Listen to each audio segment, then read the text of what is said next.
actually online on our YouTube channel, on LinkedIn, and on our Zoom channel. So we're going to wait some more people that are logging in. So today we are talking with friends from Munich. Ciao Luigi. Ciao Riccardo. A friend from Amsterdam, and some friends from Italy, the sunniest place in Italy, in the world actually. I wonder whether it's sunny and clear as well in Munich or and in Amsterdam. Actually, here it's sunny today, which is unusual. By the way, here is fun. It's almost winter. It's quite cold, but we keep on thinking that it's going to be sunny and sunny forever. So there's some more people getting in and joining. There's okay on YouTube as well. Here we are getting into the winter, seriously into the winter. Seriously.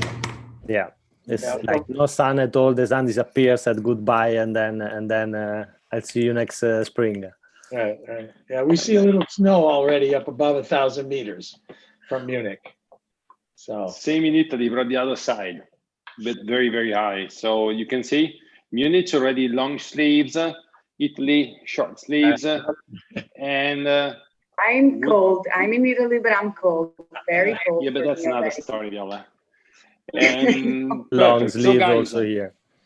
I think that somehow there's a lot of people in, so I think we can start. So we're not going to lose time in order to talk about traceability. Traceability as a milestone of sustainability, and traceability as a disruptive practice that should be applied by any sustainable supply chain. We are going to talk about this with Viola, Dalle, Mese from Conceria, Montebello, Luigi and Riccardo from Eurobrand Management, Nicolò from PVH, Tommy Hilfiger Footwear Division, and Massimo, the ID Factory. So Viola, who you are and what you do? So, well, I work in marketing for Conceria Montebello, and we produce bovine leathers, full grain and suede for the fashion world since 1967. I don't want to be cliche, but the health of our planet is definitely a priority for us. And our dream is to become a zero waste tannery, an all-round recycling tannery. So we were the first tannery in Italy to obtain the gold medal from the Leather Working Group. And we are constantly measuring our results with an internal sustainability team and project called 100% Leather, which contains not only the achievements of the past 10 years, but also it's an open project aiming at sustainable fashion. So that's what we do. So thanks, Viola. Good introduction. Now it's time for Luigi and Riccardo, Eurobrand Management. Okay, first of all, I'd like to thank everyone for providing us this opportunity to share our knowledge and experience in this webinar to the audience.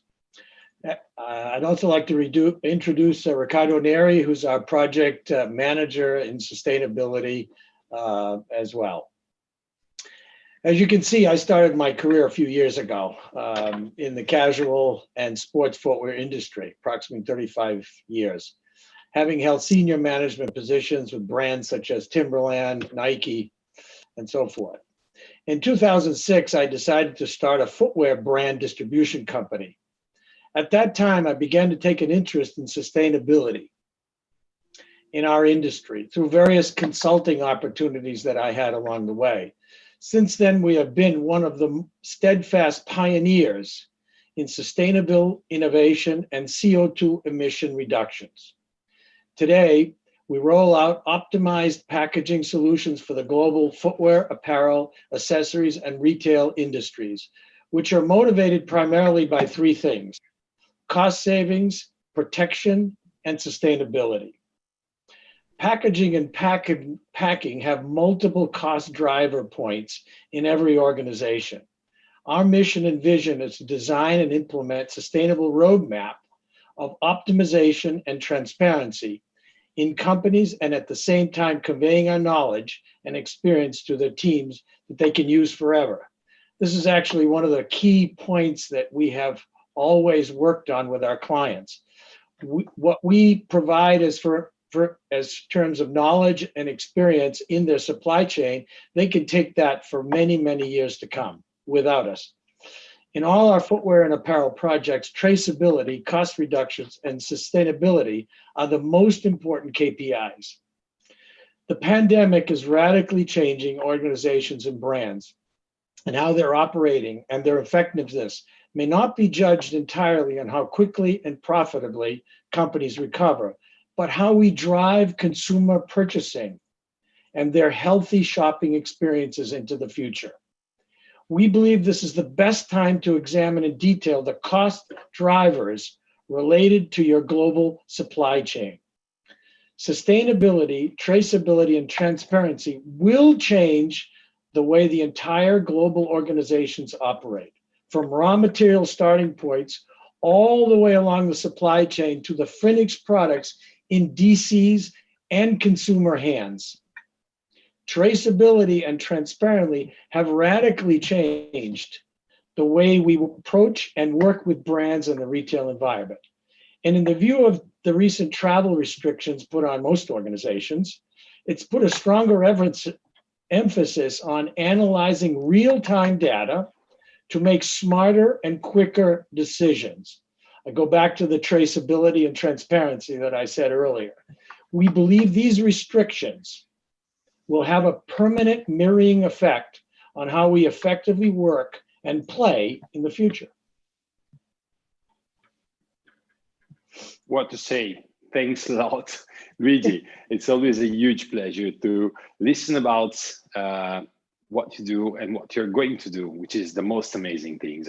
I pass the floor to Nicolò from PVH and actually Tommy Hilfiger's Footwear Division. Tell us who you are and what to do, Nicolò. Nice to have you here again. Hi, everybody. Thank you, Luca. Yeah, that's always a question. What do I do? Because I'm working in sourcing and production for Tommy Footwear, and we have two buying offices in Asia and in Europe that are managing most of the part of the sourcing and production. But let's say my role here is more to coordinate and optimize the process with the two different buying offices. Starting from material, that's my expertise, and I know you, Luca, since more than I think 10 years ago. I would say that is I should talk about 20 years ago. It's 10 is not that much. Well, they're not enough. No, let's say 15 years ago, maybe that we met. Okay. But so my focus is material, because I think from material is where everything starts. You cannot really make any process, any decision, any calculation if you don't know what material you are using, and if you don't keep that under control. So my real big focus is on material strategy, and then going to a transparency of the supply chain, a transparency of how we work, and implement the way how we work. So I look at the process, what we all do in our division, and we try to always implement and do things more efficiently and better. Let's say this is a big part, and this is very connected also to sustainability. So a big part of my role now is also to look into have a big impact on sustainability. And footwear is the more difficult or one of the most difficult product to have a sustainable, because of all the different components, and we are a apparel company, so it's difficult really to sometimes to integrate the different product with the same approach of looking into sustainability. Of course, PVH is looking more and more to have a sustainable impact. However, we are not born as a Veja, as a sustainable company, but there is big focus on it, and I'm trying to translate this into the footwear part. And I think we go more in deep later on, but this is, yeah. Thanks a lot, Nicolò. And now it's time for Massimo. Let's see whether this time we are able to understand what the ID factory is really doing. Yeah, thank you, Luca, for this introduction. Actually, that create me some complexity, and I have to say that after this clear and complete introduction of all the panelists here, the best way is to be shorter as possible in order to don't create confusions. So I will try to be as short as I can, saying that I'm the founder of ID Factory. ID Factory is a supply chain management platform. We are working on fashion industry, trying to support the fashion industry to monitor what is happening through their supply chain, and trying to support them with the data, and in order to measure what really matters and let them make the right choice, whatever is the direction that they have to take, if it's sustainability or other direction that this data can drive them to. So this is what we do, this is what we try to do. Our area is definitely traceability. Our company born in traceability. Transparency is in our DNA, and that's why we are here. So I don't want to take more time for the serious discussion, and let's start with the topic. So it seems that now we should start talking about traceability. I would like to start from a definition of what sustainability means for us, and I think is one of the most common definition of sustainability. Sustainability should be defined a way to satisfy actual needs without compromising future generations' one. In order to be sustainable, I strongly believe that a company, any company, should be transparent. So what transparency means? Transparency is just the characteristic of being easy to see through. It means that you have to be, a company must be open to the external part. And so that you have to show yourself really how you are and how you are doing things. How can we ensure to be transparent without missing anything? Through traceability, which actually is the ability to verify the history, the location of something. So once I'm able to trace any single part or any product that a company or my company produce, I should be easily transparent, because monitoring means mapping. If I can map, I can control and measure. So without any problem or just worries, I can disclose who I am to my customers or to the final consumer, which is something that is a real need, and I think that the market is really needing at this point. So, Viola, what is traceability for Conceria Montebello and for Viola? So I want to start by telling you what we are doing to explain what traceability means to us. So what we basically trace every single hide processed with a tattoo, which sounds fun. It's an actual tattoo, but it's a numeral code tattooed on the skin right after the first production phase of lining. It contains, there's the number of the lot so that we can easily go back to the supplier, and there's the number of the precise skin in the lot. So this method allows us to look at traceability from two perspectives. The first one is tracing quality. So we are able, as you were saying, actually, we're able to map the entire production procedures to optimize processes, reducing the duration of the phases, first of all, and consequently reducing the environmental impact and improving the quality at the same time, I would say. The second perspective is being able to share our traces with transparency. So through this method, we are able to give our clients a clear and deep vision of our work.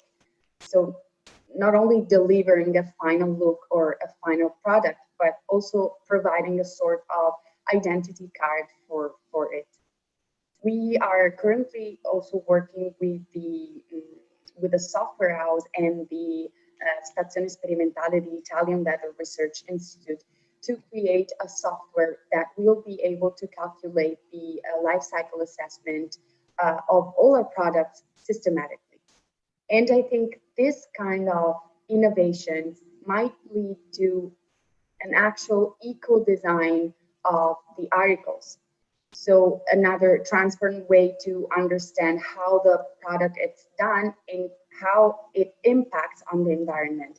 But again, and especially, it will provide a concrete trace in terms of data and information ready to be delivered to the client, to be shared with the client. So I don't know, one of our motto is join sustainability, meaning that being sustainable is participating. And I think being honest and transparent is the first fundamental step of every game. So yes, that's what we're doing. I think maybe Nicolò could continue this conversation since he would be my direct client. Or the next I would say now we start from the tannery, go to the brand, and let me think we're going to packaging. That's great. Okay, perfect. Nicolò, it's your turn. Okay. What a good start, Viola. That's very interesting, actually, what Montebello is doing, and it's really unique, I have to say. And in this world, actually, I find always I struggle a lot when we talk about sustainability. You try to give a definition of sustainability, Luca. However, for me, it's still difficult. No? You have case, for example, when you have organic cotton and recycled cotton.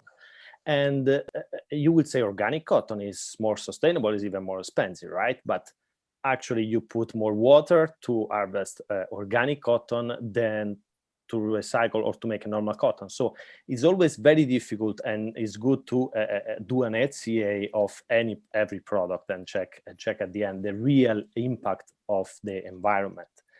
And when we talk about sustainability, I divide usually like, I think that the king of sustainability is circularity. So nowadays is mostly about recycling material. Recycled polyester is everybody is using in a different way, but that's actually the king of the sustainability.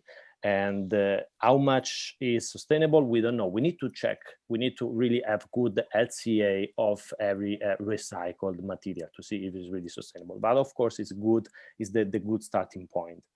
At the other end, transparency is the queen of the sustainability, because with the transparency, you really prove what you are actually doing. Take brand like Veja, they put everything transparency in the website, wherever they do it good or not good.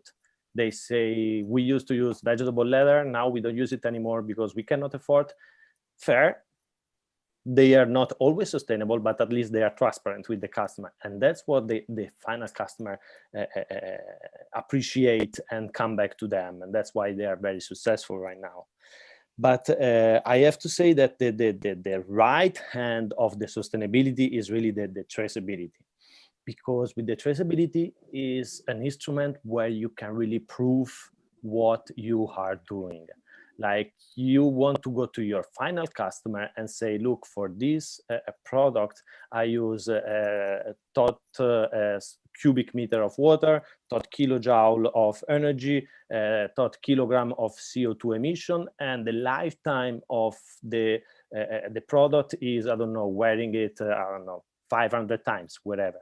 Like with this KPI, with this transparent, traceable KPI, then we have an actual data for sustainability. And a couple of days ago, and I conclude, a couple of days ago, a brand, a menswear brand, apparel brand called Asket, came up actually with something like this. They have like a receipt like of a bill of something you buy, but instead of putting the items, they put the process, for example, material, washing, manufacture, shipping, and so on. And for each process, they put the amount of CO2 kilogram emission, amount of cubic meter of water and amount of kilojoule energy that they need for that product for each step. So at the end, you really have a number of the impact of the environment of your product. And if next item will have less impact, then it's actually is more sustainable. So this, I think, is for me, from my point of view, it will be the real sustainability. And I think the point where one day we will arrive. Now we are still far from that, especially corporate company like us. We are still focusing on a big goal of a general goal of the corporate. But going forward, I really see as the final, let's say, the final point of the sustainability. Okay, thank you, Nicolò. Actually, I agree with you. Actually, when I was defining sustainability, I just maybe it has not been that clear, but is something that is not just a target. Is the way you do something, is the way you walk through a path, and a path that normally doesn't really have an end. And as much we can do today as something that we find out that tomorrow our sons have something more, and that's a continuous improvement style. It's more a matter of mindset than a bunch of good practices. But let's talk about with Luigi and Riccardo. I've been saying too much. So for us, it's a bit different with packing and packaging and the supply chain, because the LCA that we can do is really a complete cycle. And if we're acting very, very sustainably in a process within an organization that is in that supply chain, that LCA does have an end. It's start out with maybe a virgin fiber, and it ends up being able to be composted in the right place. If it's recycled fiber, it ends up in a landfill and is easily compostable, biodegradable. So for us, in our supply chain work, we know that 26% of the cost of the product comes from the supply chain initiatives, from when the factory starts producing to where it gets to the consumer. That's 26% of the first cost. And if I can make an indent there by 10 or 15 or 20% by reducing volume, reducing the amount of material, that can make a great impact on that total cost of that supply chain initiative. So from an LCA perspective, it's different in supply chain. However, when we look at a company that we want to help, and that's how we look at it, we look at the different components of what they're doing globally in packaging and packing. And 95% of the time that we look at this and do our due diligence, we find that there are at least 10 different areas within the organization that we can help them reduce, eliminate, change, or modify in a way that'll make a significant effect on the CO2 emissions. For example, we just finished a project with a company that produces about 20 million pair of shoes a year. We were able to take their outer cartons, redesign them, re-engineer them, use 30% less paper. That resulted in 290 containers less per year traveling the earth. Now, of course, 290 containers doesn't sound like a lot to everyone, but when you put 7,500 to 8,000 pair of shoes in each, let's say, and you're dealing with 18 to 20 million, and each container has a very competitive cost today. You're looking at $2,500 to $3,000 per container from the Far East to Europe or USA. So the cost of the container is a big cost factor, but it's really the CO2 emissions, because that's where it really makes a difference in the environmental P&A of companies that Nike does, that PVH has done, many different companies around the world. So in what we do, we take that particular initiative and then we move it out to other areas within the organization. For example, plastic tape on auto cartons. Why do they use plastic? There's no need to. You can use microfiber. You can use fiberboard. it holds just as well, does the same job. And those are the kinds of things that we work on that really make traceability in the supply chain very important, because shoe companies or apparel companies make in 50, 60 factories in 15, 20 countries. So finding a global harmonization project that covers all those factories, so all the specifications are the same, the product, raw material comes from the same type of source, and following that through traceably is really a pleasure for us. We do less work when things are traceable. The company we work with does less work because everything is put together in a system whereby everyone can grab onto it at any time. And that makes a significant cost differential for us and for our clients. So supply chain has a big effect, and there are many areas that most companies don't know about. That's true, Luigi, actually. And Massimo. Yeah, I'm happy to be. I'm happy to be the last one, actually, because all the topic that was on the table, I have to say, today was extremely interesting. I mean, the panelists that we was able to have today, I think that can give a really high value of the purpose that that's why we create actually this concept of the idea factory, and is extremely interesting to see the level of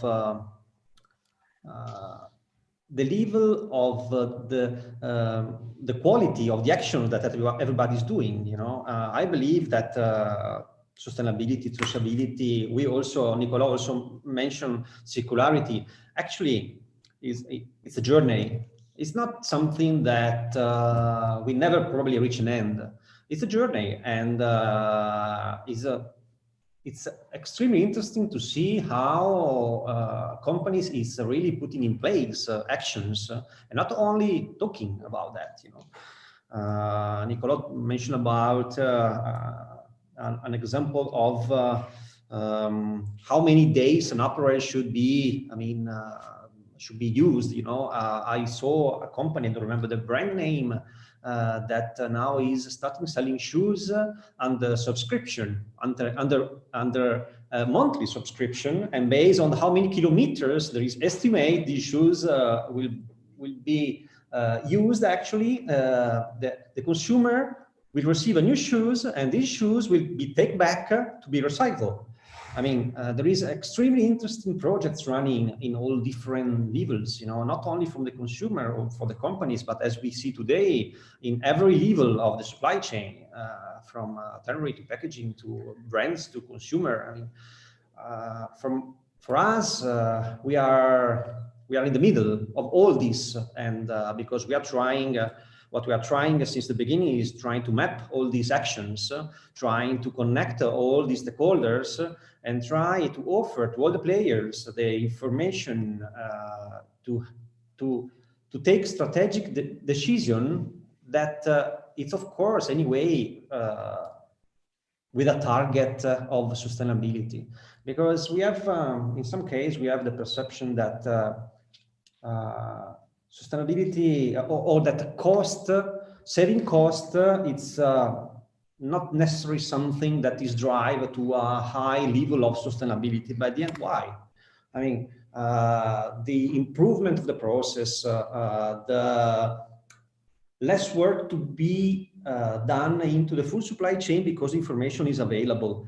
I mean, it's a benefit. It's an economic benefit, but I mean, economic and ecologic is coming from the same word, and is something that we do in our life. We see in like opposite. I mean, ecological and economic, but at the end of the day, the same concept. So it's extremely interesting to have this case today on the table, and also interesting is that we can if we look at from a perspective of who is acting, we can see that we have bottom-up and top-down action too at the end of the day, because here we have case of supply of stakeholders which it's pushing their product and their process for showing a direction and a DNA on sustainability that is not necessarily driven by a sale purpose, but is simply what they feel right to be done. So it's extremely interesting. And from the other perspective, like the example that Nicolò said, we have brands who is putting on the ticket what they do and what they consume in kilojoule or in water. That cases is, I mean, it's extremely interesting. Well, just one thing, Massimo. Just let me get in. I would say that that's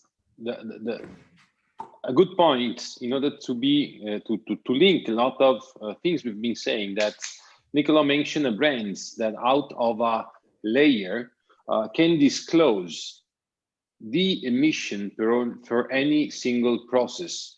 Okay, I would like to be sure that our audience will clearly understood that you can't get those data if you're not tracing any single step that a materials or a product does along the process, and you get data out of it. And those data create KPIs. So it was let me add one small point, Luca. But what is the base of that is the transparency of the supply chain of this brand. So all these things is all connected, you know. It's right, traceability, I mean, this brand should have all the traceability of every action of every player, and their supply chain should be transparent enough to give the data to the brand to publish this type of numbers, you know. So all these things it's linked together, and it's not, it's as I say, from my point of view, it's not something that is simply business drive. It's something that is a bit more than business at the end of the day. It's a direction, it's a journey. And it's clear that this cannot be achieved if we don't have an approach of the supply chain of a kind of a co-evolution of the supply chain. Nobody of us, nobody of the player, nobody can do it alone. If all together, and today I mean, on the case that we are discussing today, we have several cases on different levels of the supply chain. If everybody do it, well, then we have chance. We have chance. I saw that there is on New York now on the building, there is this clock, you know, that since few weeks or few days, it's, I mean, giving our target, we did our deadline, let's say. I mean, it's almost 7 years, but this is a good link, Massimo, to enter into to the next argument. It's we've been talking a lot about these things. Actually, any of the players, so Viola is doing something, PVH Group or corporates are doing something else, the ID Factory is working on traceability, Luigi and his team at Eurobrand Management are doing something great along the whole packaging and packing industry. But what I saw is that traceability as I would say as a fundament of transparency and sustainability is more a kind of manifesto. There are huge fashion conglomerates that are just talking about traceability, but as I would say, is just talking about. In reality, there's not really, I haven't seen any real action. So what should be done in order to bring the word traceability from a manifesto, okay, down to earth, and do something in the way to be effective? So what should we do in the industry in order to let big conglomerates or corporates understand that should be done in order to trace things to be transparent, but really doing this manifesto to something that's more executional. Luigi, out of your business experience, I think you are the first one that should give us some, I would say not advice, but an idea how you can imagine the future of traceability within complex organization in the fashion industry. I think it's a good question, and I've looked back at the last 15 years that we've been involved in talking about what sustainable innovation and actions. And one thing I've seen in the last 5 to 10 years, and my daughter has sort of helped me along here, and is that the purpose-driven organizations and companies have done extremely well in the past 10 years. I mean, if you take an example of a company called Patagonia, which you all know, and Yvon Chouinard, he started talking about sustainability 25 years ago when he began making his backpacks and recycling them in the wild, in the country. And today, that is one of the brands that have grown tremendously in the generations, in the past generations, the recent generations of kids born. So I think this bottom and top effect that Massimo was talking about, I think that what's happening is we, the older managers, are leaving, and the younger ones are coming in from the bottom, which have this already instilled in their DNA. So I think what we're working on, what you're working on, is going to be the future for the next 20, 30 years. It has to be. And I think if you look at what Al Gore has been saying for the last 25 years and the books he's written about climate change and how that's going to affect the next 100 years of our society, I think that these people that are between the ages of 10 and 25, 30 have it already instilled. So I think, Massimo, those top people that you and I talk to that are my age, that don't want to listen and don't understand, they don't have a reflection of what we know. But the people internally are making those changes along the way and will come to the realization that that has to happen at the board level. Yeah. I can't tell you how many customers we've talked to in the last 10 years that say, oh, you know, it's not important for us yet. We're in a different segment. And I hear that very often, which is quite disappointing, because I know that if they knew what I know and what my peers know and what the world is going through and they realize it, they will make a difference, because in the end, that's what they're going to be leaving the company with. That's true, man. That's true. I would say something. I will add it. I've been talking to board people and executives since many years, and I'm starting to talk them again as a new position I'm covering at the moment, and mainly related to the fashion industry. And Luigi is really sad but true that you can speak with top executives that say that we're more looking at the aesthetic part than basically to the sustainable one. And then, you know, we have an office that take care about sustainability. Yeah. And we should, then you should answer. And that's what I answer to them. Say, whatever we do is sustainability. So it's sustainable. So the word you're saying at the moment are completely out of any kind of, I don't know. It's something that I would have been accepting 30 years ago out of my father, not from a top executive of a major brand in the fashion industry. Viola, I just want to add something, because yes. Luigi didn't mention before, but now he just touched the topic that it's purpose. You know, I mean, company drive by a purpose, and something that Luigi didn't mention is that your brand management is a company with a purpose, actually on a clear purpose on sustainability, because it's a B Corp is a benefit company. I mean. So I mean that's what probably he mean with a purpose. It's not an idea. A purpose is something great, black and white on a paper with a KPI and the strategy. Yeah, it's 100% of what we do and how we do it and why we do it.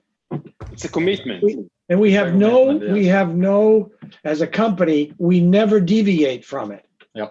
since we became a B Corp in 2015. And each assessment that we've done since then has gained us more points because of the effect we're having with our clients on sustainable initiatives.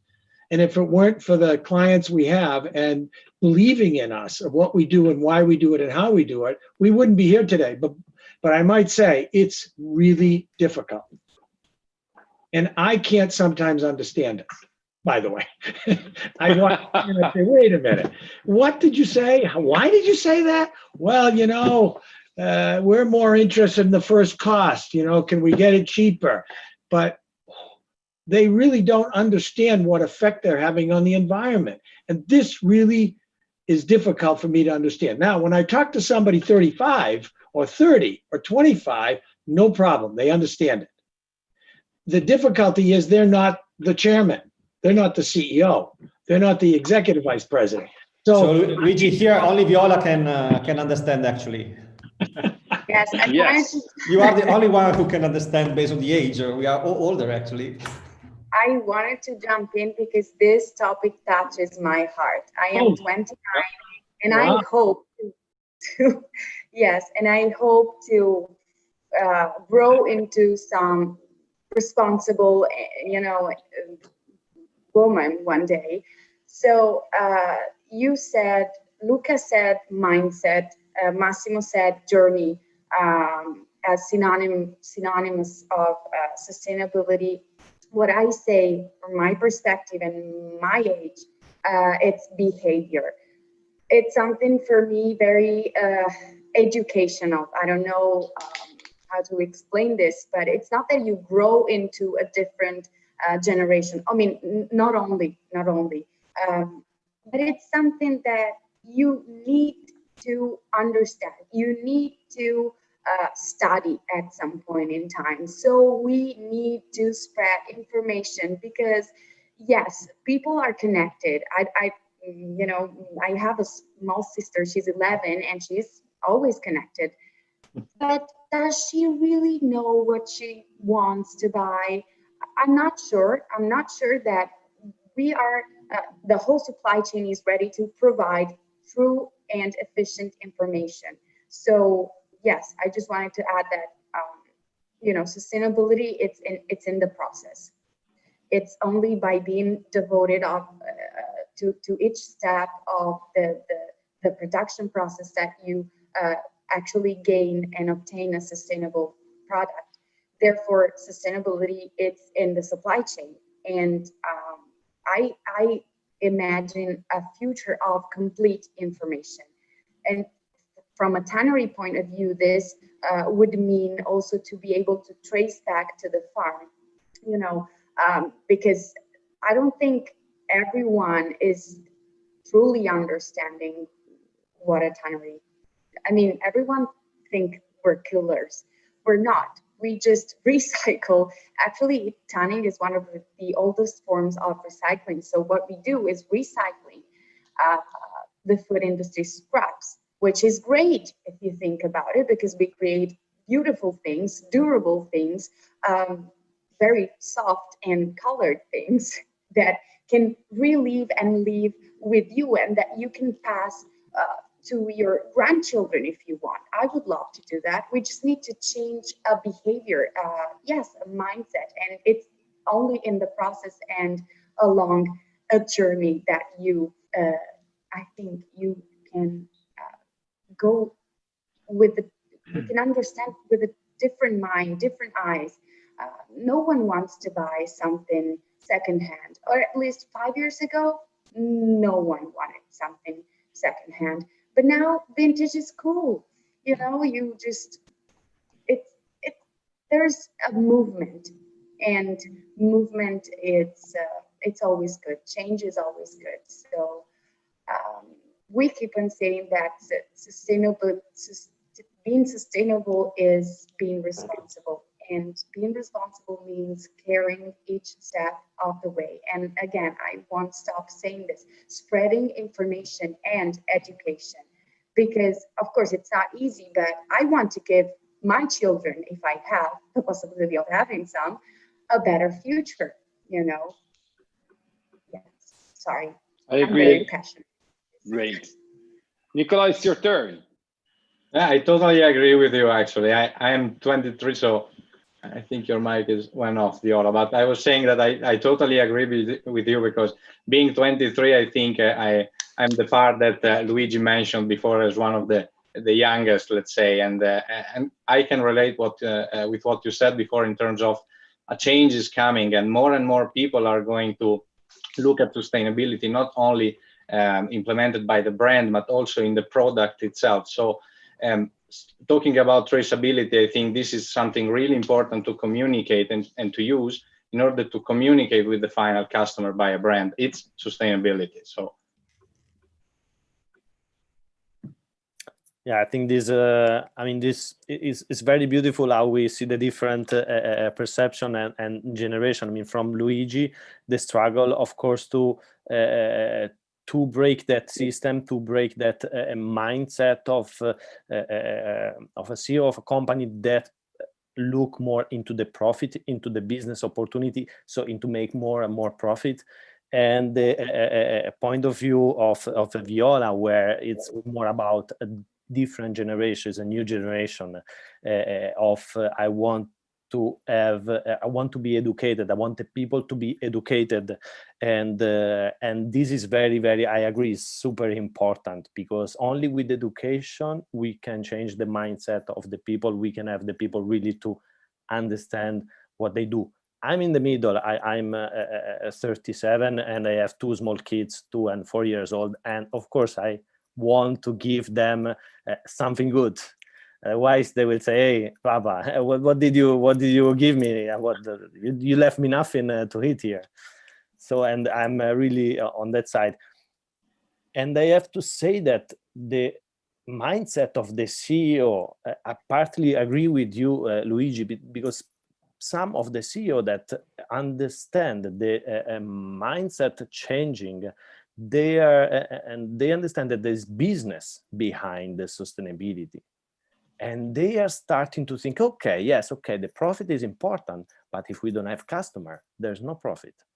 So, and also I see in our company there is this shift of mindset. There was a lot of, already in PVH 7 years, there was always focus on efficiency and costing. Okay, and now there is, I have to say, more shift into the sustainability. Okay, we know that margin is important, but we need to have customer. We need to attract customers. So I think we are on an era of mindset change. How long do you think that's going to take? How many years do you think that change will need to start to have happen? I think that Corona already, the situation, if pushed this very fast. Great. And will not be more than 2-3 years when the things will change a lot, in my opinion. If you look at the investment community, the Morgan Stanleys, the Chase Manhattan, the big investment banks around the world, they have started divisions which only invest in purpose-driven organizations, whether it's car rental or whether it's car sharing or whether it's products, consumer electronics, whatever it is. Banks, Triodos Bank in Holland, for example, they only invest in sustainable initiative companies, their entire portfolio. And that was a pioneer in that industry 10 years ago. No one thought about it. Triodos, a Dutch bank that's now expanded throughout the world, is only involved in that. And there are many different funds around the world who only invest in this. So I think the investment community is going to drive a lot of this, because the CEOs and the chairmen and the boards are going to be looking how these companies are performing. Yeah, completely agree. I agree with you. I think there is a change. I hope it's 2 or 3 years. I think it's going to be a little bit longer, though. I think as well the same, more or less. I do really think. Hey, Luigi, we still have 7 years, so 3, 4 is still okay. Right. And our SDGs are coming up in 2030. The Sustainable Development Goals that we have till 2030, according to 2030 is 9 years actually, and still really not that much has been done by governments. I I found that there is a purpose-driven company are growing and growing fast, and that's something tremendously good for us, because actually it's really affecting purpose. Just a few words about purpose-driven company are all those companies that are driven by margin and a purpose.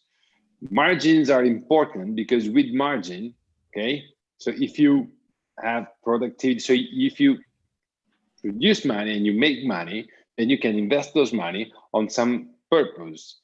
Means that working for community, doing for social initiative, for the environment, everything is driven to better perform in the earth as human being and as a company. We discovered it a few years ago. I personally discovered it in 2015. I was a little bit curious about, but I got the chance to meet some people, that some common friends actually, Luigi, Paolo and Eric from Nativa. And basically when they start talking about the first reaction of a young manager was, what are they telling about actually? But I need to save money. And they're talking to me that best practice to do something but the purpose has a cost. And they create a lot of confusion, because very interesting, but they planted the seeds. So out of that seeds came out that in some years, I truly understood what they were saying. And the funny thing is that I've been talking with them a few months ago and say, it's incredible, because I've been one of the most skeptic when you were talking. Now I really understood what you're doing. Probably I'm a little bit worse than you on promoting what you're doing. And that's amazing. So I personally saw that seeds that has been planted on my young, it was not that young, but let's say young manager, has been growing very fast. So hopefully the more we spread this kind of information and behavior, or I would say mindset, whatever you call it, purpose, the more we set it, the faster they grow it. It's an exponential growth. Everything is related to exponentiality. Right. I think that Viola mentioned her 11-year-old sister. I mean, think about how she is connected to all what we're talking about. I'm sure if you had a one-to-one conversation with her, she could repeat back some of the things that we're talking about. Sure. Absolutely. Okay, so think about that for a moment. She's 11. What she's going to be when she's 25, there is no other way you're going to be able to talk to her when she gets to the university level or whatever. There's no other thing she's going to understand, Luca. And this is what I'm hoping for before I leave this world, that the impact that we're making will snowball. And purpose-driven companies will snowball, because I think, I hope, I believe that in the next 10 to 20 years, if there aren't radical changes in the fast fashion industry, in some of the places that people are providing footwear or apparel for the world, through tanning, through dyeing, dry dyeing from Nike, the open source patents that they provided to the world 10, 20 years ago, which was unheard of. All of these initiatives come back to traceability and transparency. Yeah, and if I can add Luigi, I have to say, from our side, from the young side point of view, where we have this struggle situation of CEO that still look a lot into the margin, I think we should propose the traceability in a way that will save money. So the way, for example, we are working now with Edifactory, it's for us, it's really, we approach it from my point of view, from the sustainable point of view. I want to have my final customer a barcode sticker on the finished shoes that will have all the information, we give all the information to my customer, whatever is all the materials and the environmental impact on it. Great idea. That was my goal. But from the company point of view, if I go with this, they don't care that much, right? Only the sustainable department will listen. But I guarantee you that if you had Viola's daughter, Villorio's sister there, they would do it. Indeed. But these kids are committed and they won't accept anything different. You got to stand up for your moral compass. You have to drive that. And if you don't, then you're not doing the right thing. They won't accept it. Why won't accept it? What is the issue? It's only going to benefit them 5 to 10 years from now. I love the situation where we are fighting. It's a fantastic situation.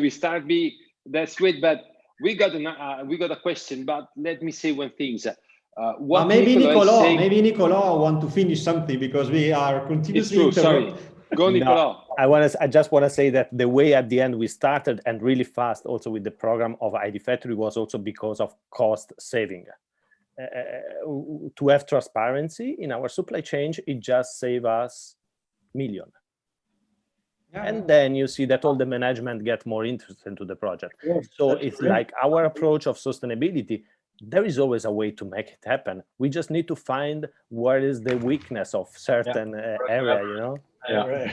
That's why I say ecological and economics is sure. It's very much tied. Yes. And using the system, we are much more effective and much more quicker. And that has a cost benefit to us. Now, it's not certainly $1 million, but it certainly makes our people here, our project managers, much more efficient. They don't have to go through what they did before to get the information they need in a factory in Myanmar. Because they know it. It's there. It's transparent.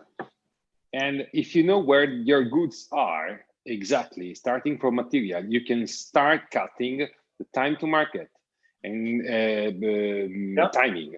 And today, the most effective cost, I think, is given by time to market, which is an infinity numbers of days that starts from when they start thinking the process, then going to production, then delivery hub, and then basically to the retail.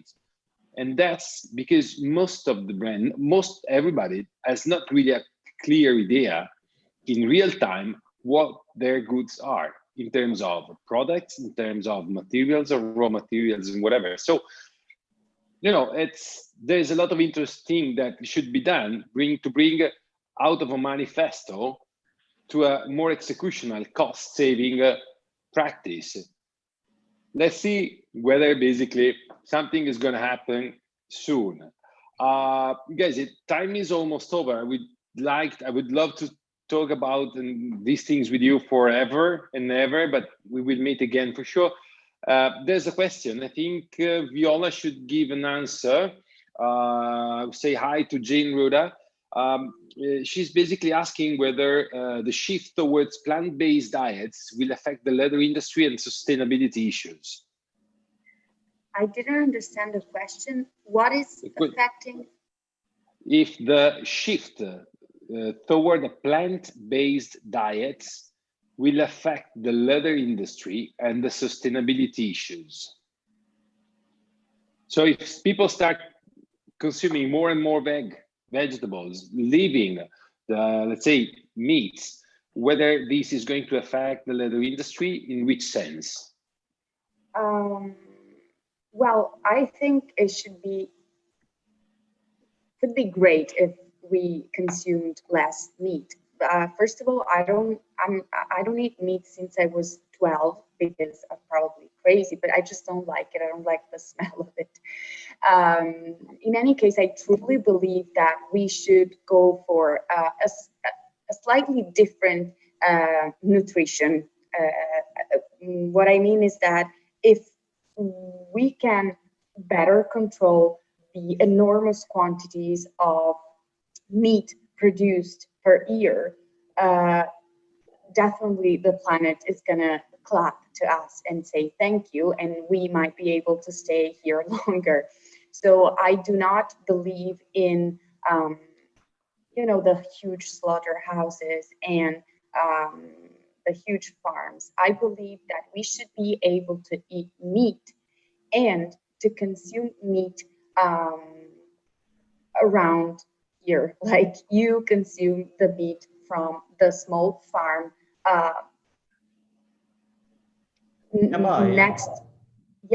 right next to basically let me say something about. I don't think the only effect, as leather is a byproduct of meat industry, out of meat industry, so the food industry. I would say that easily the only effect will be just a higher price of the material. That's all. But yeah, I can't see anything else. So there will be less materials available, so an increase of the price. That's basically what the market is. I think that the focus, and there is not really connection into a more sustainable way to produce leather. Besides, okay, without tanneries, there will be a higher number of waste, which is basically organic waste, which will be leather.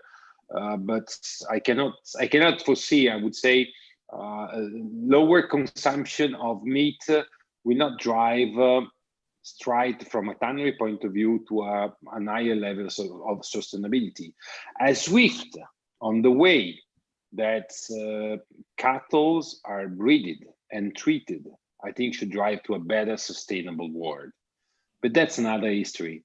And I think I agree with you on that animal welfare and more sustainable farming industry and agriculture is something that we should look for, but we are more in fashion. So we'd rather prefer to work on the fashion, guys. Let me take this question and put it down on the earth, on the discussion that we are having today. So with the traceability and the data, actually, yeah, it's true. Many people is moving on a different type of diet. So we are assuming that practically there will be less meat consumed in the worldwide. But this is an opinion, if we look at the data is saying that the slaughtering is not decreasing, because from the other side, the people in the worldwide actually is increasing. I mean, we are 7 billion today, and in 50 years, if I'm not wrong, there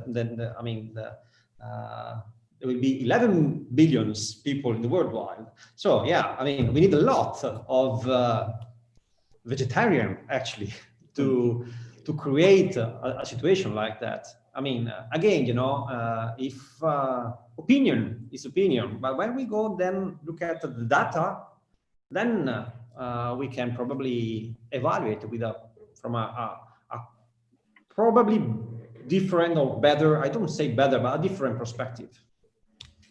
This was just to take this case up to, again, to the topic of the day. Well, I think we are going a bit over. Yeah, I think we're just a little bit over. Let me say, guys, I'm not going to summarize. We've been saying so many things. I bring back home some great idea out of this brainstorming session of the Idea Factory, which has been really great. And I would really thanks a lot, Viola, for being so kind to participate and give us the right point of view of a 29-year manager. Thanks to Nicolò, out of his experience as managing materials and sourcing in Amsterdam. Thank you all, guys. And that's true, it was something like 15 years ago. Thanks to Massimo as well for providing us always a different point of view. And Riccardo and Luigi, once, let me say this, I would say thanks, but I met Luigi for the first time when I was that young manager at Geox, and I got really something said that man is really nice. Actually, he has something cool, and cool. Thanks for being so cool, for being so. At 68. Mentor, okay. You know that my English, like yesterday, okay, my English is going to be sometime up, sometime for. Now I'm on a fall down, so I would be probably back up everything. But thanks, Luigi, really, for being with us. Thanks, Riccardo. Your experience and your point of view has been really interesting, and let me say, personally, got some further seeds to be planted on me and on people around me, for becoming better user of these words. So thanks for your brands management, Conceria Montebello, PVH, Tommy Footwear, and the ID Factory. Thank you, everybody. Thanks, everybody. Thank you. See you. Inviting And me. see you